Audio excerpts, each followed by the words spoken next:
and introduce our speaker. My name is Jared Blong, and I've had the privilege of being involved with Marketplace Midland since 2015 when we started, and it's been a great run so far, and boy, we're headlong into the fall, and I can't tell you how excited I am about our guest speaker today. But I'm going to skip his stats. You guys can get online and read stats. I want to start with a quote today. This is from one of my favorite old FCA'ers before FCA was a thing, a guy named C.T. Studd, aptly named. Let us not glide through this world and then slip quietly into heaven without having blown the trumpet loud and long for our Redeemer, Jesus Christ. Let us see to it that the devil will hold a Thanksgiving service in hell when he gets the news of our departure from the field of battle.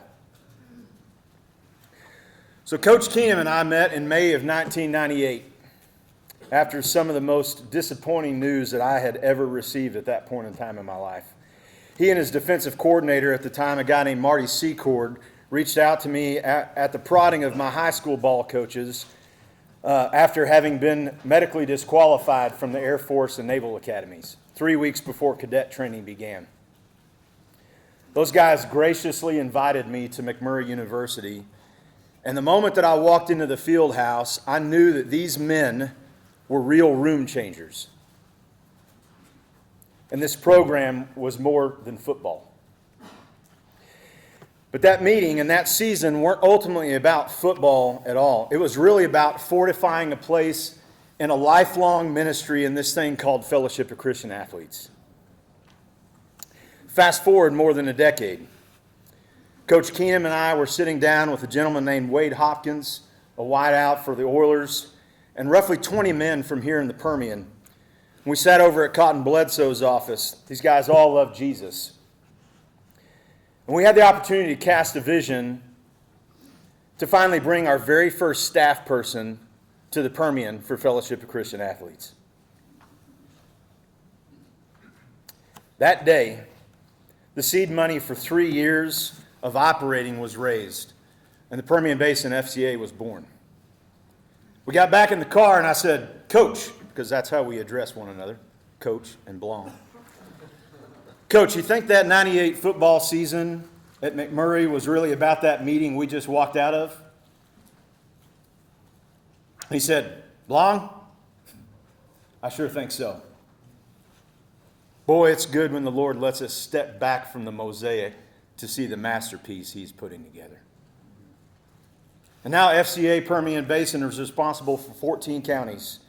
And they're part of Coach Keenum's team that covers 100 counties in the state of Texas and 11% of our population west of the Brazos River.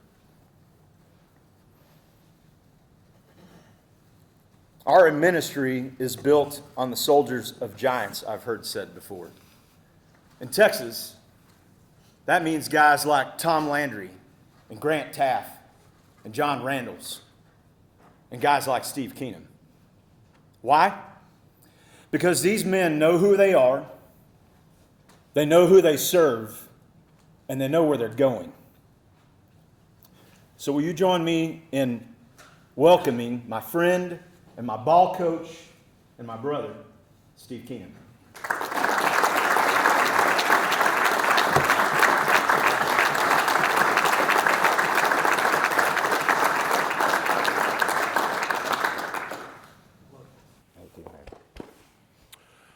Well, good afternoon. Sorry about that. Thank you. I'm here today because Robert Lear reached out to me. And if you know Robert, he's been in Midland for a while, but I knew him, well, I really knew his family in Brownwood. This was well before I came across Jared. But a guy named Gordon Wood decided to retire. And if you know anything about football in Texas, you know who Gordon Wood was. Well, the misfortunate guy to follow him is a guy named Randy Allen. Well, if you know anything about coaching now, Randy Allen's the head coach at Highland Park, and he's going to end up probably with more wins than anybody in the history of coaching in Texas. And I was on his staff at Ballinger, and he got that job in Brownwood, and I got a chance to go with him. And he's there, and he says, come on over, put your tie on. I want you to meet the principal and all these other folks. So here I go to Brownwood. It's an older building. If you've ever been on their campus, it had glass walls everywhere. And that's where you could see in and people could see out. And I get there, and everybody's waving. I think this is the friendliest place. The kids are pointing and waving, and I think this is going to be great. And a coach that became one of my dearest friends, a guy named Rick Wilson, walked up to me and said, Coach, I know you're trying to make a good impression, but you'd do a whole lot better if you zip up your pants.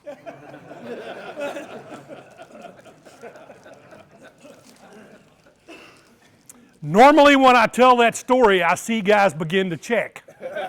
And if you need to take a moment, you just go right ahead. I won't hold it against you today. When Robert asked me to do this and sent me the information, I went online and I looked at some of the history. And there's some remarkable people that have shared here. Midland and the Permian Basin is a remarkable place. There is great faith here. There's great strength here. There's great leadership here. There's great wisdom here. And I applaud you for being a group that wants to encourage men to be men. I noticed that you had Chad Hennings come and share. That's a guy that can talk. That's a guy you want on your team. That's a guy you want in your foxhole. When I coached, I spent a lot of time trying to figure out ways to help our kids get everything out of themselves they could get. And to do that, I would look for stories. And I'm a movie guy. I love John Wayne. Can't help it. Probably a lot of you here love John Wayne too. But about 4 years ago, a movie came out about World War II. It was a remake of a 70s movie with Charleston Heston called Midway. Some of you may have seen it. And as I'm watching that movie, one of the guys that's the key character in there is a guy named Dick Best. And you talk about a warrior, this guy is fearless. He could do things with an airplane that you just can't do. And this guy was a bomber pilot, a dive bomber pilot. He took off and landed on an aircraft carrier. And when he got ready to attack, he would take his airplane 3 miles into the sky. And then when he saw his target down there, he would point the nose down and here he'd go. Does that sound fun? Because he's going to get to 1,500 feet, push a button, the bomb's going to drop, and then he's got to pull back on the stick and hope that he doesn't kiss the ocean. And you know what's happening when he's trying to do that? Anti-aircraft, fighter planes. Basically what they call a hail of bullets. And you're trying to navigate to do that? Well, he doesn't do that by himself. He does that with the guy sitting behind him because that's how he knows how high he is. The guy behind him is calling out that altitude.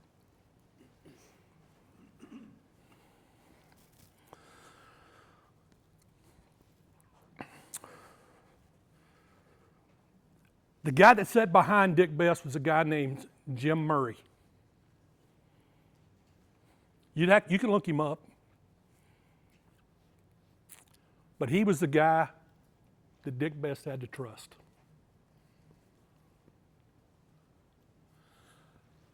They're flying down there. He drops his bomb. It hits the aircraft carrier. They get back to I think it was the Lexington that they were flying off of. They get back to that aircraft carrier, and 2/3 of the pilots and planes are gone. But there's still one more aircraft carrier they got to go get.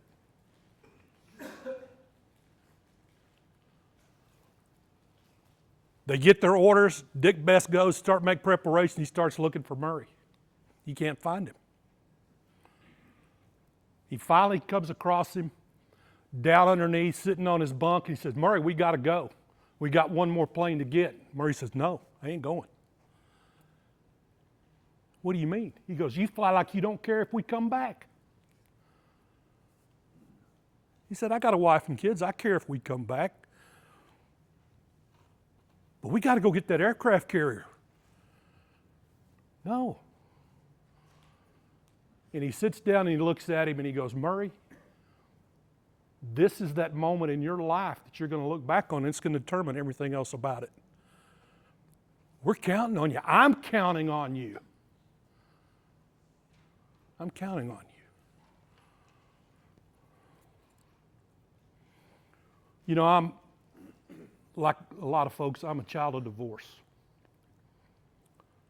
9 years old, my dad comes, gets me out in the front yard, kneels down and says, I'm not going to live here anymore. And I didn't really understand what that meant, but I would over time. It meant that he wasn't there.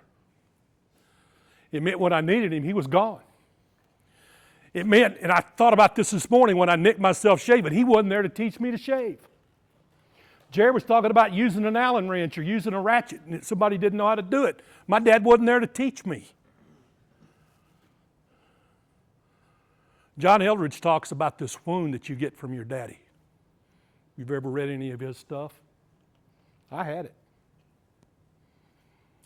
And the funny thing about it is that wound doesn't stay little, it grows and creates a bitterness.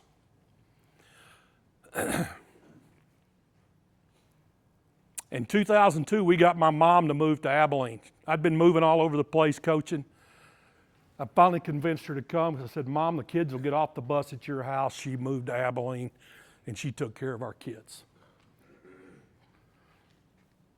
God knew what he was doing to bring her there because it wasn't too long after that she developed pancreatic cancer. And my wife and I had made a commitment that she was not going to spend a day in assisted living. We were going to take care of her right there. We had a lady during the day, but at night my wife or I would be at her house every night. The other would be at home with the kids, but one of us would be there. And I'll never forget the night when I hear her rustling around. And if you know anything about that disease and the opiates that you have to take to control the pain, one of the things that happens in that is it makes you constipated. And they give you medicine to alleviate that. I hear my mom, I get up to go check on her, I turn the corner and there's a trail.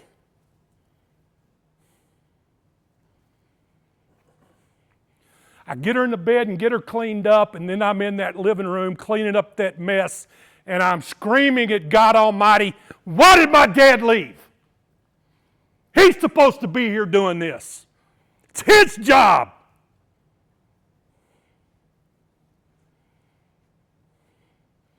Something in his life broke him, and he made it where you just couldn't count on him.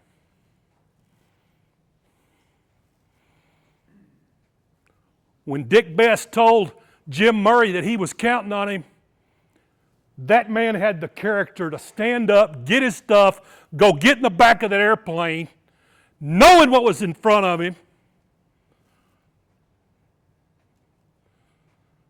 And they went out and they put a bomb in the flat top of that last Japanese aircraft carrier. Dick Best, the only guy to hit 2 enemy carriers in one day. That's pretty dadgum good. But Dick Best didn't do it by himself.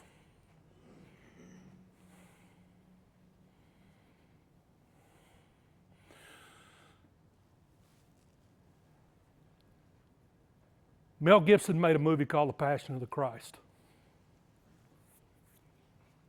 I'm sure most of you have seen it.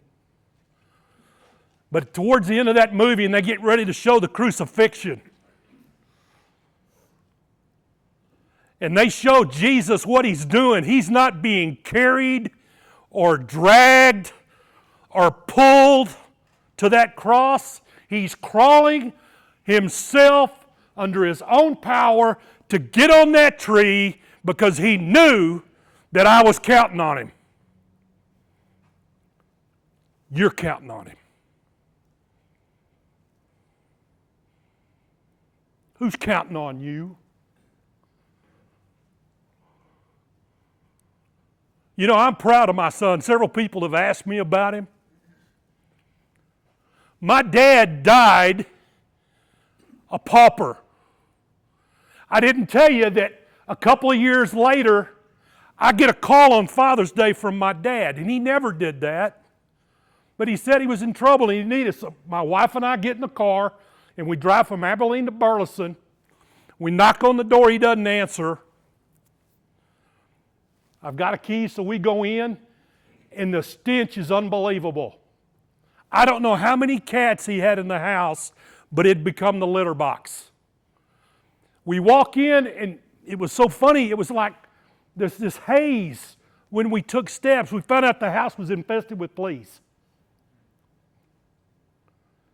The woman that my dad had been living with was in jail for drugs. Barred against all of his insurance, maxed out all of his credit cards, stopped paying his mortgage. They were going to foreclose the house. And he was not well. No medicine. He was diabetic. My wife and I had to make a decision. We put him in the car and we brought him back to Abilene. And he began to live with us.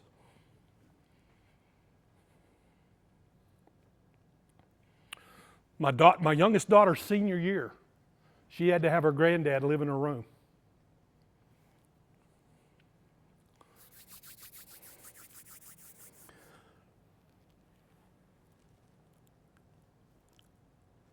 I got to spend several years with my dad then.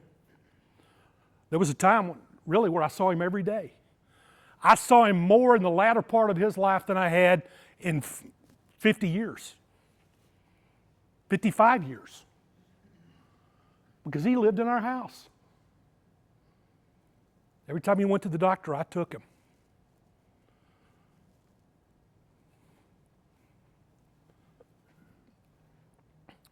God will let you break a generational curse if you'll let go of your anger and your bitterness. The lesson that I learned in all that, guys, if you really want to forgive somebody, you got to serve them. And it costs. And it's not easy. But it'll change your life. It'll change your perspective. And the thing about it is, my kids got to see that. And of all the things that I'm proud of my kids, my son throws a touchdown pass to send the Vikings to the NFC Championship game, and after it, he says the most important thing in his life is what? That he gave his life to Jesus. From a granddad that died in poverty to a grandson that's doing that, God is all about transformation. Who's counting on you? Who do you need to forgive? Who do you need to serve to make that possible? And you say, how do you do that? Well, Psalm 15. I don't know if you've ever read it. 5 verses. 5 verses. Who's going to do what's right? Who's going to do what's just? Who's going to speak the truth from their heart? Verse 3, I love the most. Who's going to keep your word even if it hurts? Even if it costs you? Can you do that? That's the epidemic of young people today, is they don't keep their word.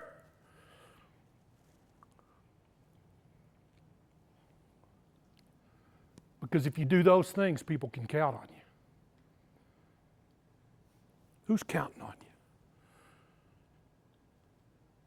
I know it's your family. Maybe people you work with or work for. The people at church. Somebody at your table. Who are you counting on? Who are you counting on?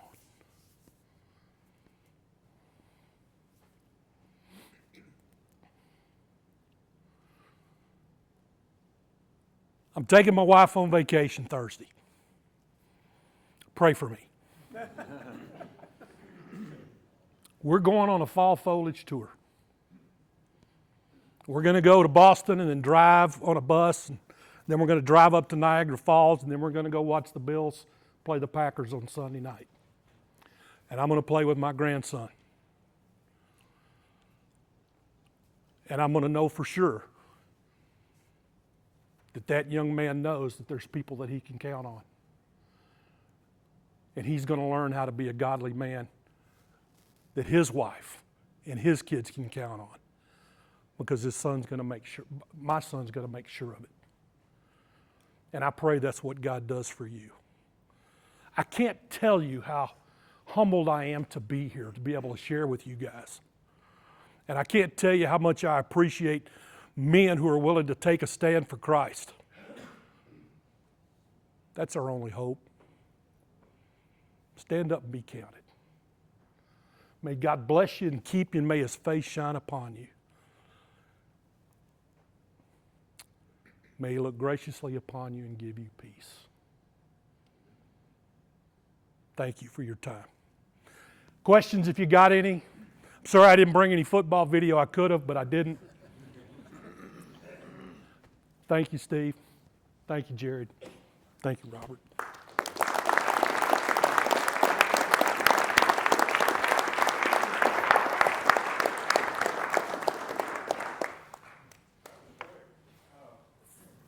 Are there really no questions for Coach while he's here?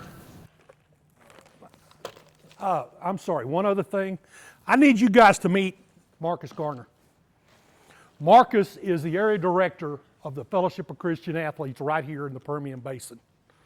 Well, this was the commercial I was going to give. I'm sorry. We're trying to grow staff here. We need 15 staff in the Permian Basin. And you know what that takes? It takes people and dollars.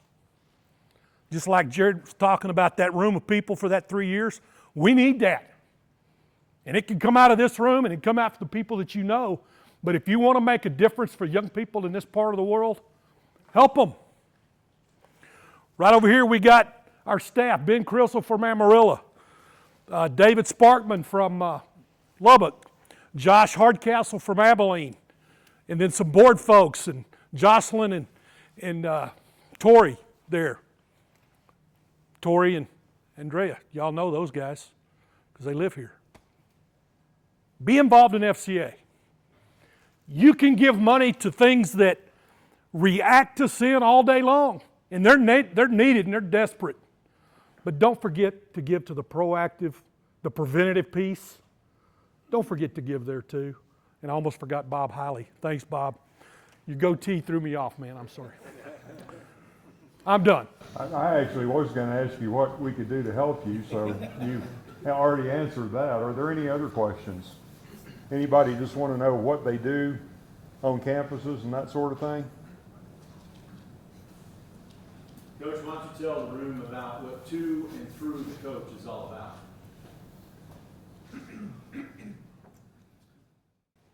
I would assume that how many of you guys played sports in school? Big chunk of you.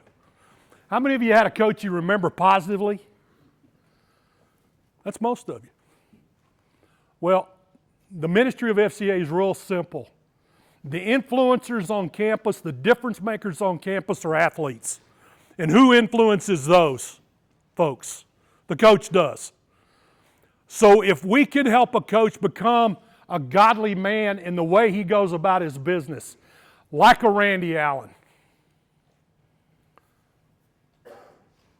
then we're going to go a long way to seeing campuses changed.